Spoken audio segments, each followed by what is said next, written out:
Preste bastante atenção na pergunta do Celso Portioli. Esses dias vi uma postagem, eu perguntei para muitas pessoas que já vieram aqui. As respostas são parecidas, mas eu acho que você vai poder dar uma resposta mais completa. Um avô foi diagnosticado com câncer e o médico falou para ele: você tem 2 semanas de vida. E aí ele voltou para casa, a família devastada, e a netinha dele sonhou com Deus e Deus dizendo que o avô seria curado. No outro dia ela acordou e falou para o avô: eu sonhei que o vovô não vai morrer, foi curado por Deus. O avô voltou no médico e falou para o médico: a minha neta sonhou que eu fui curado, eu quero fazer exames. O médico falou: não é hora mais de lutar, é hora de aceitar, não tem mais o que fazer. Não, mas fizeram exames e o avô estava curado. Milagre.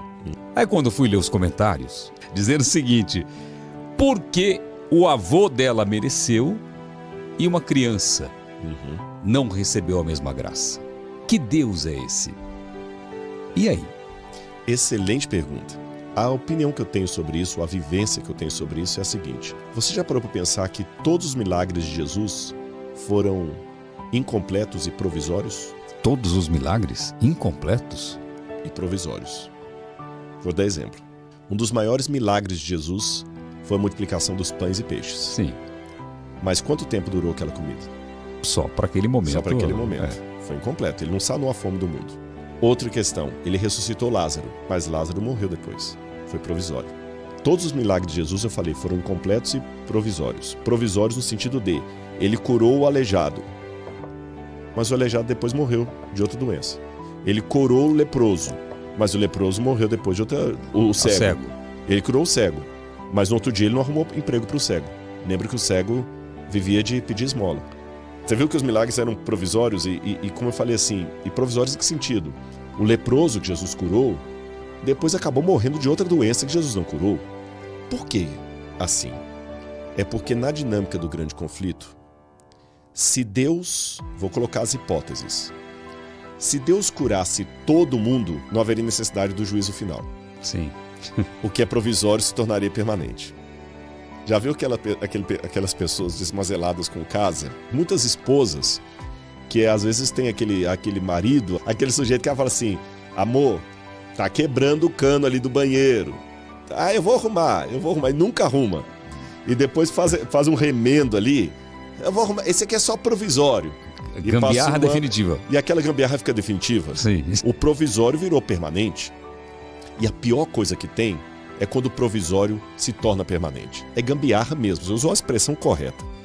Esse mundo é provisório.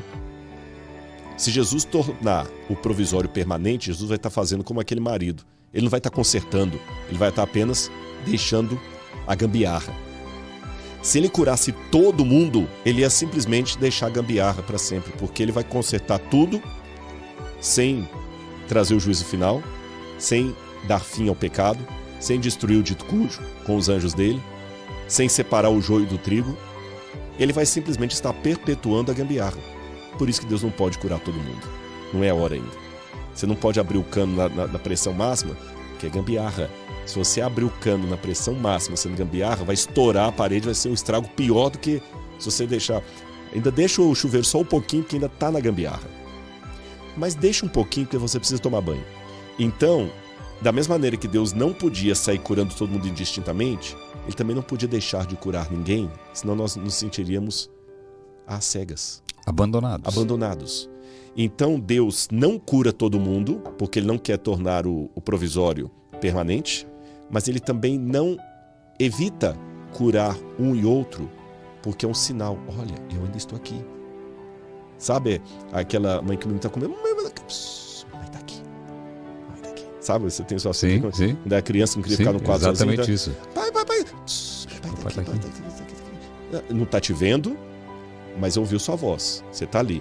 Então, essas curas que Deus faz aqui e ali, não é porque o avô da menina mereceu mais do que o outro, porque aquela criança, Deus é injusto, que Ele seleciona. É uma maneira de falar assim: papai está aqui. Não dá para acender a luz ainda, você vai dormir agora.